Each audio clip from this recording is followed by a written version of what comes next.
अस्सलाम वालेकुम फ्रेंड्स, क्या हाल है। रानी मलिक की अनोखी दुनिया में खुशामदीद जी। तो आज मैं ड्रैकुला की रियल स्टोरी शेयर करूंगी, लेकिन इससे पहले मेरे चैनल को सब्सक्राइब और वीडियो को शेयर और लाइक करें जी। तो चलते हैं वीडियो की तरफ।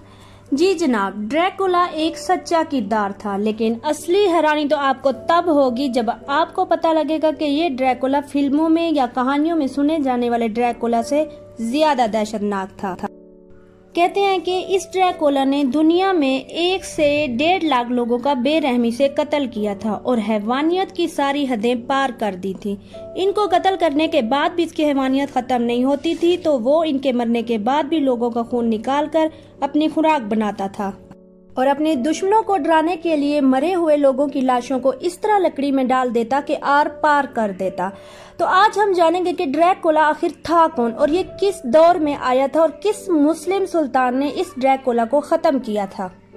इसका नाम ड्रैकुला क्यों था? तो जनाब, आप तारीख के इस दौर के बारे में पढ़ेंगे तो आपको पता लगेगा कि 15वीं सदी में सल्तनत उस्मानिया की गद्दी पर सुल्तान मोहम्मद फतेह बैठे थे। तो इस वक्त सल्तनत उस्मानिया की फौज ने यूरोप के कुछ इलाकों को फतह करने के बाद रोमानिया की तरफ बढ़ना शुरू कर दिया। यूरोप रोमानिया की फौजें सल्तनत उस्मानिया को रोकने की पूरी कोशिश कर रही थी, लेकिन इनके पास ऐसी कोई फौज नहीं थी जो सल्तनत उस्मानिया का मुकाबला कर सके। इसलिए इन्होंने सल्तनत उस्मानिया की गुलामी कबूल कर ली, यानी कि इन्होंने सल्तनत उस्मानिया से एक सौदा कर लिया। इस सौदे के तहत रोमानिया के बादशाह ने सल्तनत उस्मानिया के सुल्तान से ये वादा किया था कि वो हर साल सल्तनत उस्मानिया को टैक्स अदा करेंगे, जिसके बदले में सल्तनत उस्मानिया को वादा करना होगा कि वो कभी भी हमारे कमजोर और छोटे इलाकों पर हमला नहीं करेंगे।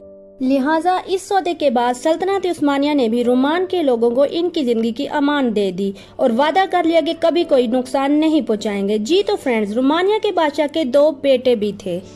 बड़े बेटे का नाम विलाद III और छोटे बेटे का नाम राडो था। जब सल्तनत उस्मानिया और रोमान के बादशाह का अमन कायम हो गया तो रोमान के बादशाह ने अपने दोनों बेटों को तालीम हासिल करने के लिए इस्तांबुल भेज दिया, जो कि सल्तनत उस्मानिया की राजधानी थी। वहां पर रोमानिया के शहजादों ने खूब इल्म हासिल किया। वो दोनों भाई बहुत अरसे तक सल्तनत उस्मानिया में रहे। दोनों भाइयों ने बहुत सारे सब्जेक्ट पर अच्छी महारत हासिल की। वो दोनों भाई अरबी, फारसी और तुर्की की जबान के साथ साथ कुरान पाक का तर्जमा भी सीख गए थे। कुछ अरसे बाद छोटे भाई यानी राडो ने तो अपने उस्ताद और दोस्तों को छोड़कर इस्लाम कबूल कर लिया, लेकिन इसका बड़ा भाई नाम बदला और इसी दरमियान रोमानिया के बादशाह का इंतकाल हो गया।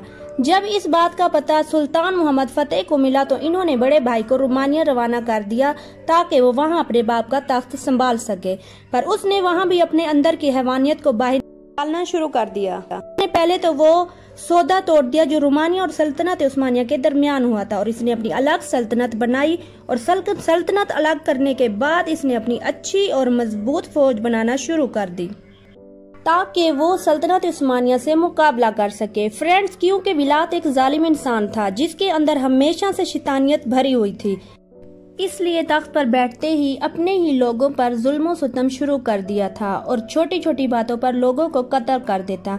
इसने इस दौर में खून की नदियां बहा दी थी जो कभी न सुनी थी और कभी न देखी थी।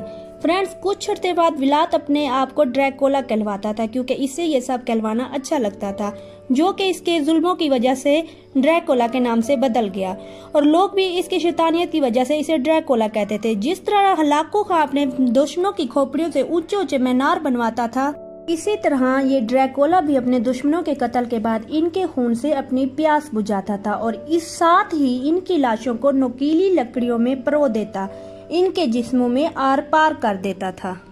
कहते हैं कि एक दफा सल्तनत उस्मानिया का एक काफिला ड्रैकुला के महल में आया था। काफिले ने विलाद यानी ड्रैकुला को वो समझौता याद दिलाया जो उसके वालिद और सल्तनत उस्मानिया के दरमियान हुआ था और इन्होंने कहा कि आप हमें टैक्स दें ताकि बदले में सल्तनत उस्मानिया वो समझौता कायम रखे।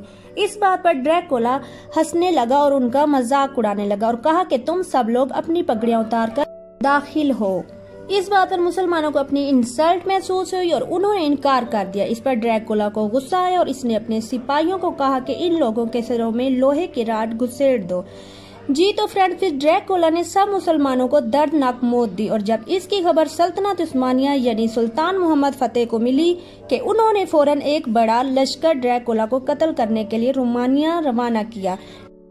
लेकिन ड्रैकुला काफी अरसा इस्तांबुल यानी सल्तनत उस्मानिया में रह चुका था और सल्तनत उस्मानिया की फौज की कमजोरियां और ताकतों को जान गया था और इसी बात का फायदा उठा के इसने कई बार सल्तनत उस्मानिया की फौज को शिकस्त दी। ड्रैकुला ने न सिर्फ शिकस्त दी बल्कि बहुत सी फौज को नुकीली लकड़ियों में परो दिया।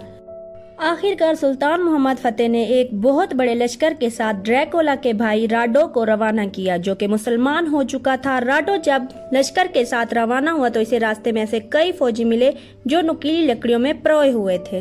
आखिरकार ड्रैकुला और इसके भाई राडो में बहुत बड़ी जंग हुई और राडो को फतह मिली और फिर ड्रैकुला को कैदी बनाकर सल्तनत उस्मानिया ले जाने का इरादा किया। लेकिन इस दरमियान ड्रैकुला के भाई राडो का इंतकाल हो गया और मजबूरन फौज को ड्रैकुला को छोड़ना पड़ा और फिर ड्रैकुला ने दोबारा अपना खूनी खेल शुरू कर दिया। आखिरकार सुल्तान मोहम्मद फतेह ने सन 1476 में एक बहुत बड़ी फौज के साथ ड्रैकुला पर हमला किया। सल्तनत उस्मानिया के एक मुस्लिम फौजी ने ऐसा तीर चलाया तो सीधा ड्रैकुला की गर्दन पे लगा और ड्रैकुला की मौत हो गई। इसके मरने के बाद इस खूनी खेल में शामिल होने वाले सब लोगों को भी कत्ल कर दिया गया और ड्रैकुला के मरने के बाद इसकी लाश को भी इसी तरह नुकीली लकड़ी में परोया गया जैसे वो परोता था, ताकि ये लोगों के लिए इबरत का निशान बने। और इस तरह दुनिया का बड़ा हैवान सुल्तान मोहम्मद फतेह के हाथों कत्ल हुआ था। तो दोस्तों, आपको ये वीडियो अच्छी लगी हो तो मुझे कमेंट्स में बताएं जी। तो मिलते हैं नेक्स्ट वीडियो में। अल्लाह हाफिज।